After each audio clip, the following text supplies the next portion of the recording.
adik-adik, pada hari ini kita akan membahas tentang desimal, pecahan, dan persen. Desimal, pecahan, dan persen itu adalah angka matematika yang sebenarnya itu saling berhubungan. Jadi, kalau misalkan ada contoh desimal 0,1. Nah, maka 0,1 ini adalah sebagai bentuk desimal. Dan ketika diubah menjadi pecahan, ini akan berubah menjadi 1/10 ya. Nah, kemudian kita contoh yang kedua.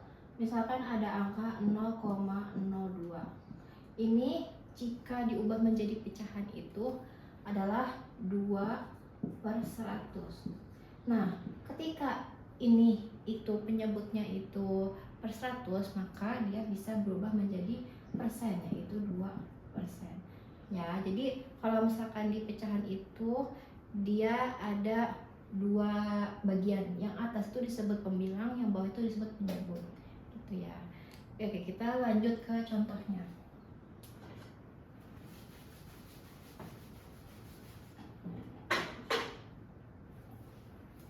Contohnya itu di sini misalkan 30%. Ya, 30%. Maaf. 30%.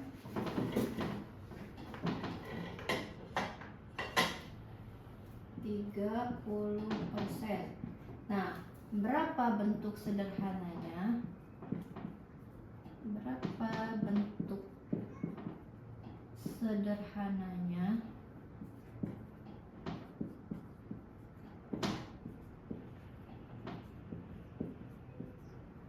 Ya, berapa bentuk sederhananya?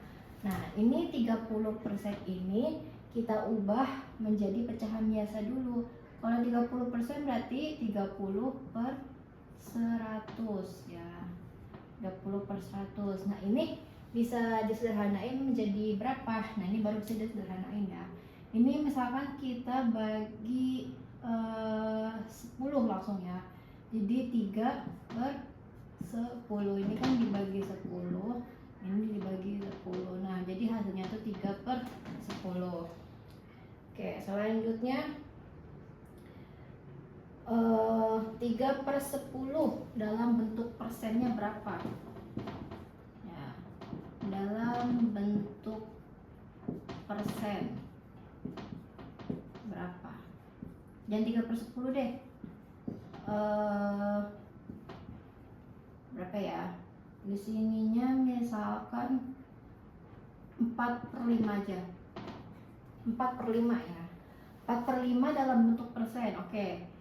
Persen itu harus penyebutnya berapa sih? 100 kan? Nah, berarti ini itu kita harus dikali berapa yang hasilnya 100? Otomatis 20 kan? Nah, ini dikali 20, yang atas juga dikali 20. 4 kali 20 berapa? 80. 5 kali 20 berapa? 100. Jadi 80/100 atau sama dengan 80%. Oke. Di sini mudah ya. Terus kita ada contoh lain. Misalkan 15% dari 200 adalah berapa? 15% dari 200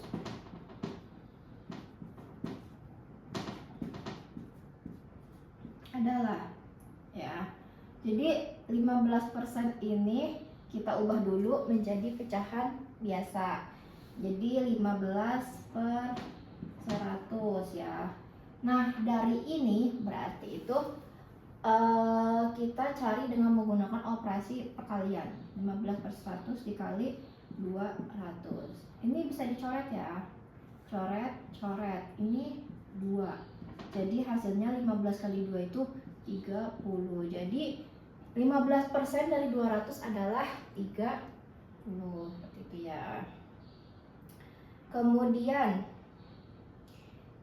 ini bisa kita gunakan dalam ketika kita berbelanja ya. Ketika berbelanja mungkin akan ada tentang diskon ya. Siapa sih yang nggak senang diskon ya? Diskon itu adalah sebuah potongan harga yang sangat disukai oleh orang-orang ya. Oke, sebentar kita hapus dulu ya.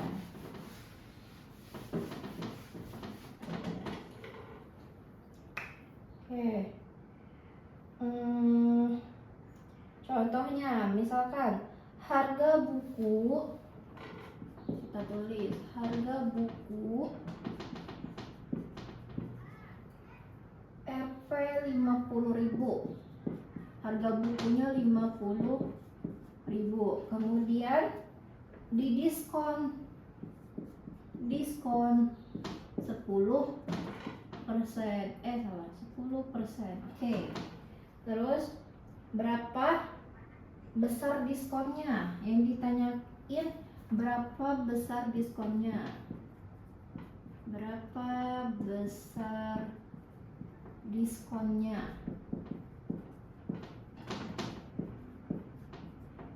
Nah, ini harga bukunya 50.000, sedangkan diskonnya 10%, berarti potongannya berapa gitu kan. Nah, sekarang kita langsung aja, sama pakai menggunakan cara yang terakhir tadi ya. 10% itu kan sama dengan itu 10/100 ya. Nah, terus ini harga bukunya itu 50.000, maka kita kalikan di sini 50.000 ya. Ini coret ya.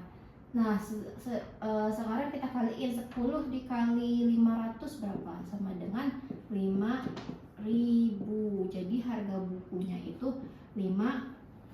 harga potongannya itu, diskonnya itu 5.000. Nah, sedangkan berapa harga buku asli berapa harga buku setelah diskon berarti kan. Nah, berarti tinggal kita kurangin aja 50.000 dikurangin 5.000. Nah, hasilnya itu 45.000 gitu. Jadi harga buku setelah diskonnya 45.000. Oke. Terus contoh yang selanjutnya. Contoh yang selanjutnya itu misalkan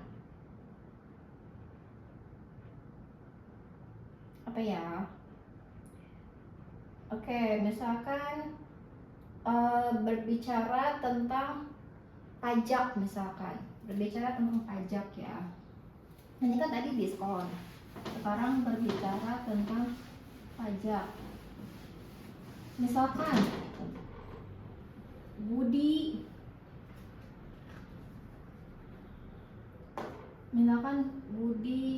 membeli handphone ya, membeli handphone dengan harga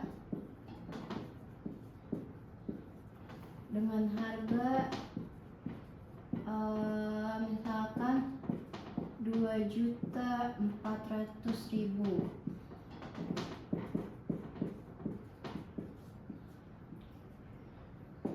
Handphone tersebut terdapat pajak misalkan sebesar 7%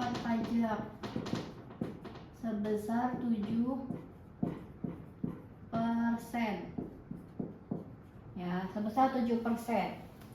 Nah, berapa harga yang harus dibayar oleh Budi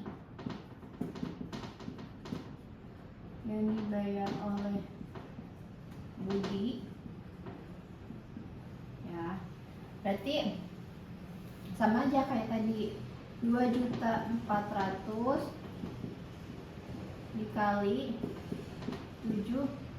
Ini kita ubah jadi pecahan biasa ya, 7/100. Ini coret ya. Sekarang kita kaliin 24 kali 7 berapa? 24 kali 7, 7 kali 4 28. 2 kali 7 14, 16, 168. Berarti 168.000. Nah, ini itu baru pajaknya aja. Nah, sekarang kita totalin. Kita totalin dengan harga handphonenya. 2.400.000 ditambah 168.000. Ya, hasilnya berapa? Kita totalin di sini. 2.400.000 ditambah 168.000 tambah 0,008,652. Jadi total yang harus dibayar oleh Budi ketika membeli handphone adalah 2.568.000. Seperti itu. Mudah ya.